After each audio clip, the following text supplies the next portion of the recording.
তুমি আর আমি একই দলে, আমরা দুজন মিলে কিন্তু অনেক কিছু করতে পারি। আপনি আর আমি?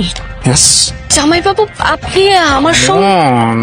ভিক্টর বলে তুমি বলতে না চাইলেও আমি কিন্তু বুঝতে